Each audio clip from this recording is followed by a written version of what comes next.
नमस्कार दोस्तों आज मैं फिर हाजिर हूँ और आज जो वीडियो मैं लेकर के आया हूँ ये बहुत ही महत्वपूर्ण वीडियो है।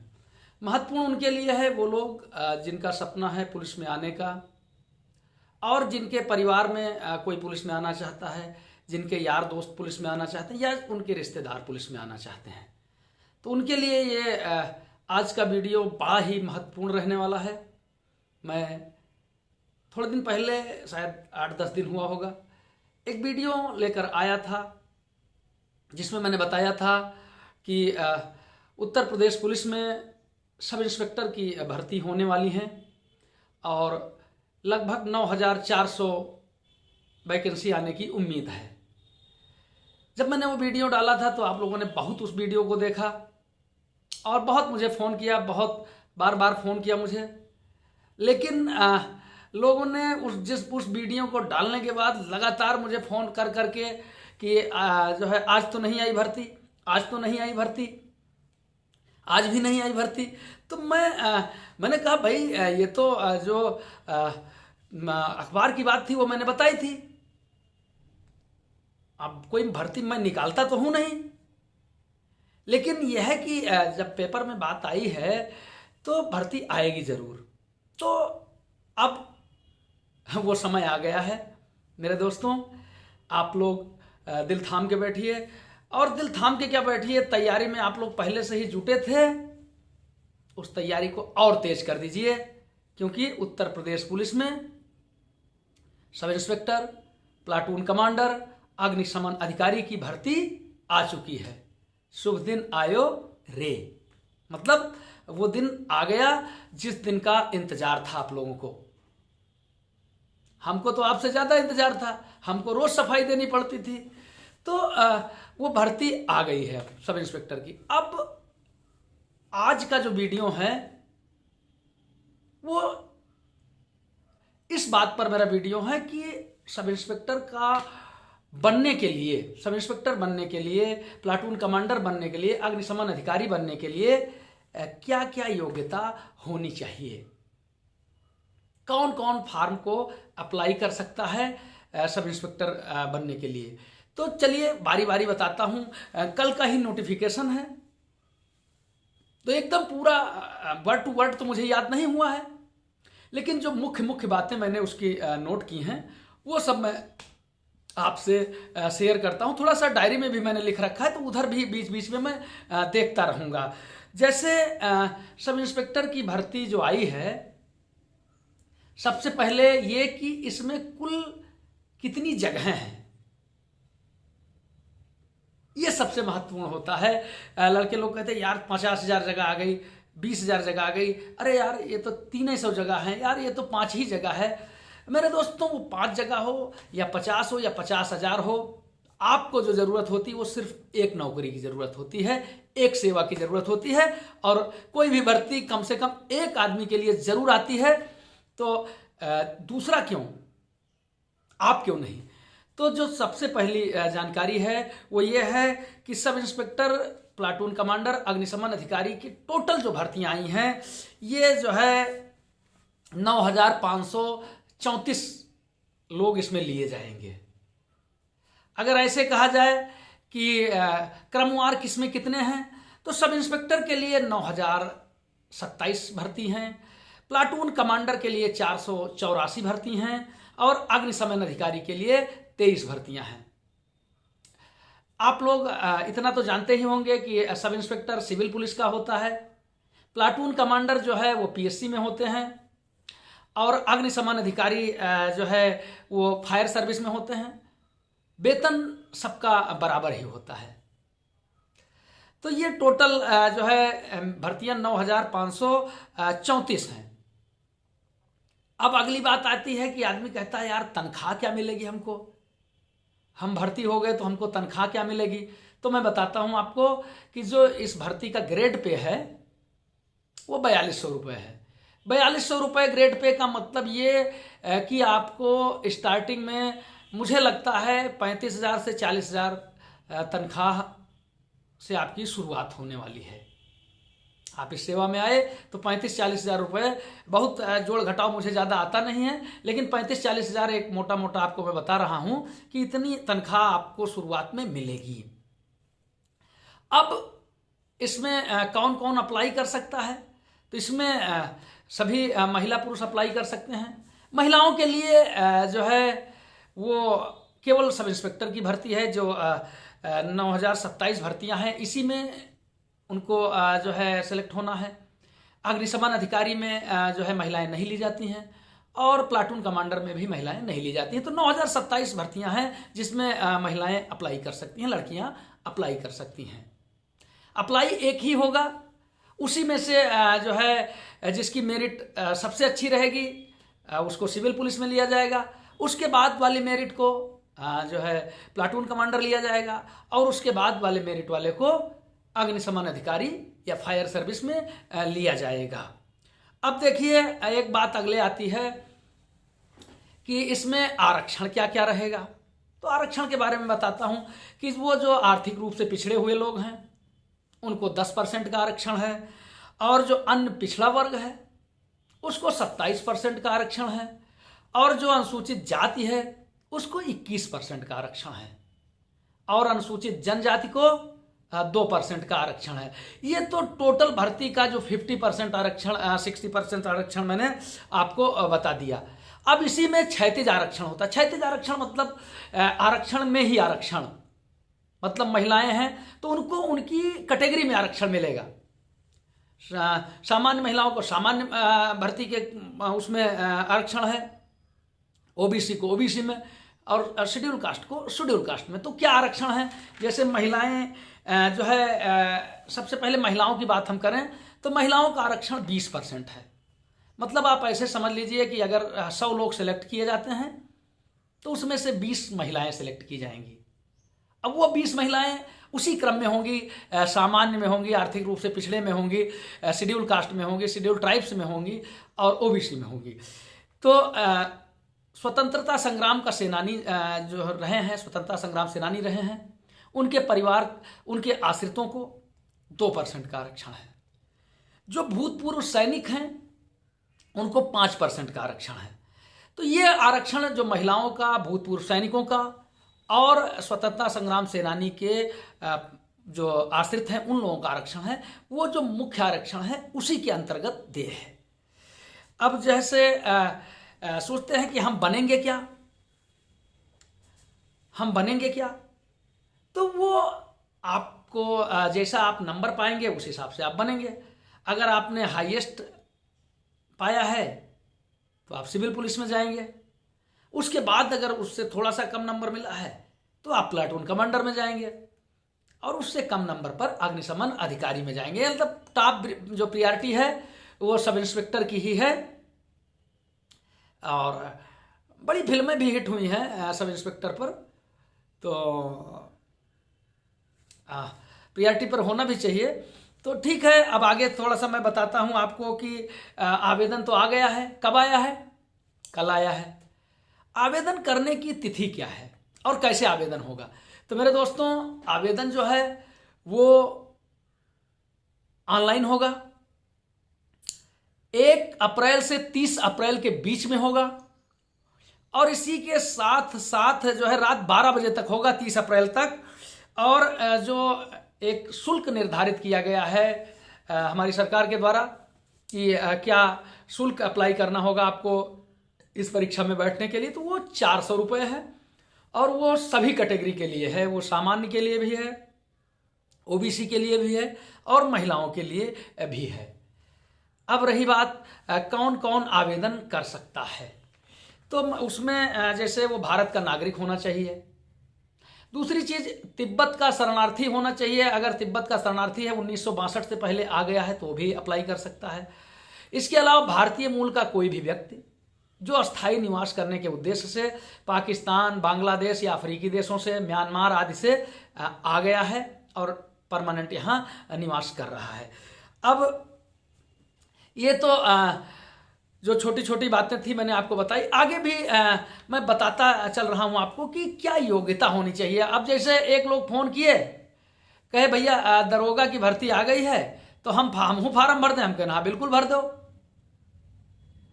तो कहे लेकिन हम इंटर पास हैं खाली, तो हम कहना है भाई इंटर पास तो नहीं होगा, इंटर पास तो नहीं होगा, क्या योग्यता चाहिए ये सुनिए आप। मतलब भाई जो बताता जा रहा हूँ वो सारी योग्यता ही बताता जा रहा हूँ, लेकिन अब शैक्षिक योग्यता की बात है कि क्या क्या शैक्षिक योग्यता आपके पास चाहिए। तो जो आपका स्नातक होना जरूरी है, सबसे पहले स्नातक या ग्रेजुएशन आपका बहुत जरूरी है इस भर्ती को देखने के लिए। और किसी भी विषय से आप स्नातक हों इस परीक्षा में बैठ सकते हैं। स्नातक हों या राज्य सरकार के द्वारा स्नातक के मानद कोई इकाई के आप स्नातक हों या स्नातक के समकक्ष कोई डिग्री आपके पास राज्य सरकार द्वारा प्राप्त होनी चाहिए। अब जो लोग प्लाटून अग्निशमन अधिकारी में अप्लाई कर रहे हैं, अब ऐसे समझ ले अप्लाई एक ही होगा, लेकिन आपके नंबरों के हिसाब से आपको कैटेगरी दी जाएगी। तो अग्निशमन अधिकारी के लिए आपका विज्ञान से स्नातक होना जरूरी है। अब कुछ लोग ये सवाल कर सकते हैं कि जब सिविल पुलिस में और प्लाटून कमांडर में टॉप प्रायोरिटी है तो हम जो है अग्निशमन में विज्ञान का लेकर क्या फायदा है। किसी कारणवश आपका नंबर जो है सिविल पुलिस में नहीं आ पाया, प्लाटून कमांडर में आपका नंबर नहीं आ पाया, आपका नंबर अग्निशमन अधिकारी पे आया और आप जो है ग्रेजुएट हैं आर्ट साइड से, तब आप कट जाएंगे। तो इसलिए जो है ये योग्यता जान लीजिए, ये योग्यता होनी चाहिए। अब जो है और जान लीजिए, कोई भी जो अपीयर्ड विद्यार्थी हैं, जैसे 1 अप्रैल तक आपके पास 30 अप्रैल तक अगर आप अप्लाई करें, 30 अप्रैल तक आपके पास डिग्री होनी चाहिए स्नातक की। ऐसा नहीं कि आपने परीक्षा दे दी है और फार्म आपने भर दिया तो वो लोग जो है रिजेक्ट कर दिए जाएंगे, वो लोग सिलेक्ट नहीं किए जाएंगे। ये चीज़ जान लीजिए आप लोग, अपीयर्ड लोग सिलेक्ट नहीं किए जाएंगे। इसके बाद आती है जो मुख्य योग्यता के बाद अधिमानी योग्यता। अधिमानी योग्यता का मतलब उसके साथ साथ स्नातक के साथ साथ क्या क्या योग्यताएं भी जरूरी हो जाती हैं या काम करती हैं। पहले मैं बताना चाहता हूं कि अधिमानी योग्यता का कोई भी अंक आपको दे नहीं है। इस परीक्षा में जो अंक आप प्रश्न पत्र के माध्यम से पाएंगे बस वही अंक आपके काम आएंगे। तो फिर आप सोचते हैं कि फायदा क्या होगा अधिमानी योग्यता का, क्या क्या अधिमानी योग्यताएं हैं और उसका फायदा क्या। तो मैं बता दूं कि जो है कंप्यूटर का O लेवल सर्टिफिकेट जो है आपके काम की चीज हो सकती है। प्रादेशिक सेना में आपका 2 वर्ष की सेवा की हो वो काम की हो सकती है। और NCC का B सर्टिफिकेट या उससे ऊपर कोई सर्टिफिकेट वो काम का हो सकता है। अब आप सोचते हैं काम क्या करेगा ये, मैं बताता हूं क्या काम करेगा। किसी विद्यार्थी से आपके अंक एकदम समान आ गए, पता लगा 200 अंक उसके भी हैं, 200 अंक आपके भी हैं और कट ऑफ लिस्ट में सबसे नीचे आप लोग हैं। अब उन दोनों में कौन चुना जाएगा, तब यहां पर अधिमानी योग्यता काम करेगी। तो ऐसा कोई अगर सर्टिफिकेट आपके पास है तो उसको अवश्य लगाइए। इसके बाद अब अगला सवाल आता है कि इसमें अप्लाई करने के लिए उम्र कितनी होनी चाहिए। ये बड़ा सवाल है। तो जो कट ऑफ डेट रखी गई है, जो डेट काउंटिंग की रखी गई है वो 1 जुलाई रखी गई, 1 जुलाई 2021 रखी गई है। मतलब ये है कि 1 जुलाई 2021 से को ही आपकी उम्र काउंट होगी। अब कितनी होनी चाहिए, तो उसका नियम उसको जो है नोटिफिकेशन बताया गया है कि आपकी अवस्था जो है वो 21 साल से कम ना हो, 28 साल से ज़्यादा ना हो। मतलब ऐसे समझ लीजिए आप कि 1 जुलाई 1993 के पहले के आप ना हो और 1 जुलाई 2000 के बाद के ना हो। बात समझ रहे ना। तो 1 जुलाई 2000 के बाद के ना। अब जो आरक्षण है, जो आरक्षित श्रेणी है उनको छूट भी मिली है। जैसे जो OBC हैं उनको 5 साल की छूट मिली है, जो शेड्यूल कास्ट हैं उनको 5 साल की छूट मिली, आर्थिक रूप से पिछड़े लोग हैं उनको छूट नहीं मिली है, और जो भूतपूर्व सैनिक हैं उनको 3 साल की छूट मिली। 3 साल की छूट ऐसे मिली है कि उन्होंने अगर पता चला 7 साल नौकरी की है, 15 साल सेवा करने के बाद, तो वो 15 साल घटा दिए जाएंगे उनकी उम्र से और 3 साल अलग से। तो ये छूट है। इसके अलावा अगर आपको कभी बर्खास्त किया गया है सरकारी सेवा से तो आप उसके पात्र नहीं हैं।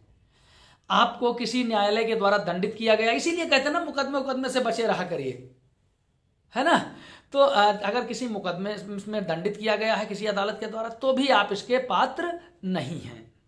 वैवाहिक स्थिति आती है, तो वैवाहिक स्थिति के बारे में बताना चाहता हूं कि कोई भी व्यक्ति वो कुंवारा है वो अप्लाई कर सकता है, जिसकी एक पत्नी है केवल वो अप्लाई कर सकता है, और महिला कैंडिडेट अविवाहित है या किसी ऐसे व्यक्ति से विवाह किया है जिसकी कोई और पत्नी नहीं है तो वो अप्लाई कर सकती है। अब अगर महिला ने किसी ऐसे व्यक्ति से शादी कर रखी जिसकी पहले से ही पत्नी थी तो फिर वो अप्लाई नहीं कर सकती हैं।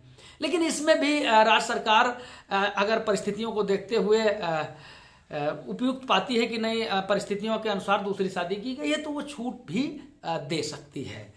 अब रही बात जो है कुछ लोग पूछते हैं कि जो विकलांग हैं उनके लिए कितना आरक्षण है इस भर्ती में, तो मैं ये बताना चाहता हूं कि पुलिस की जो भर्ती सब इंस्पेक्टर की, प्लाटून कमांडर की, अग्निशमन अधिकारी की है, इसमें जो विकलांग हैं वो अप्लाई नहीं कर सकते हैं। तो जब अप्लाई ही नहीं कर सकते हैं तो आरक्षण की कोई बात ही नहीं रह जाती है। अब देखो अगली बात, आज जो मैं बता रहा हूँ यही बता रहा हूँ आप कौन कौन फार्म भरने के लिए एलिजिबल हैं।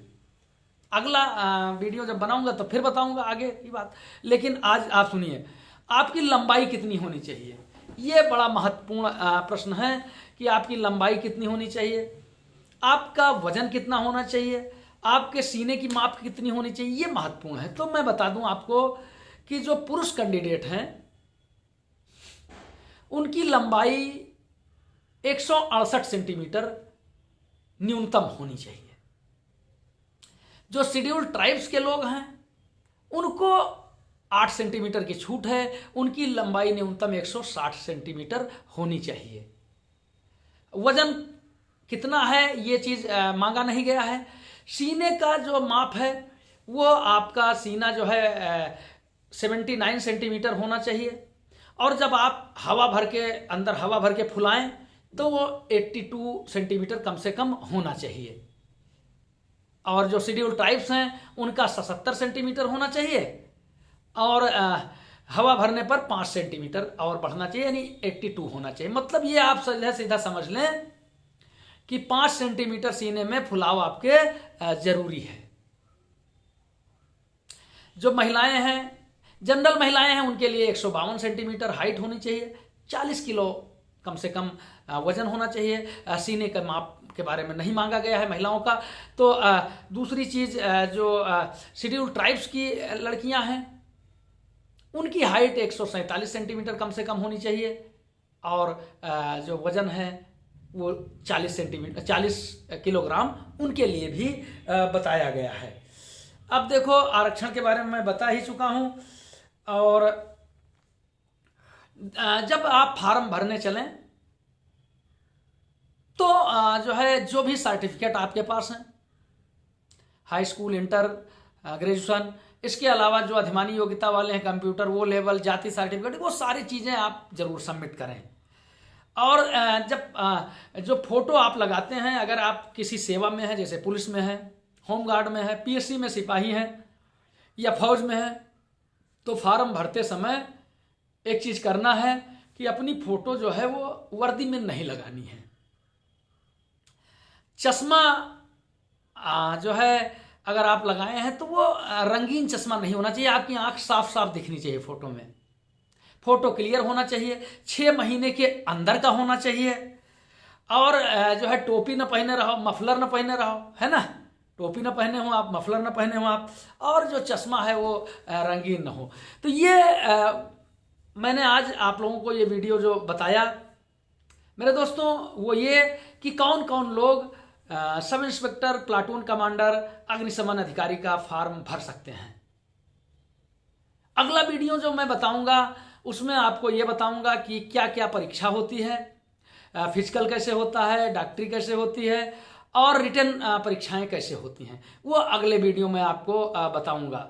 मेरे दोस्तों मैं फिर कहता हूं कि निश्चित रूप से आप लोग लगातार तैयारी कर रहे होंगे, कुछ कम पढ़ रहे होंगे, कुछ ज़्यादा पढ़ रहे होंगे, तो अब पूरी ताकत के साथ, पूरी शक्ति के साथ जुट जाइए और निश्चित रूप से आपको अपने सपनों की मंजिल मिलेगी और आप निश्चित सफल होंगे अगर मन से लग जाएंगे तो।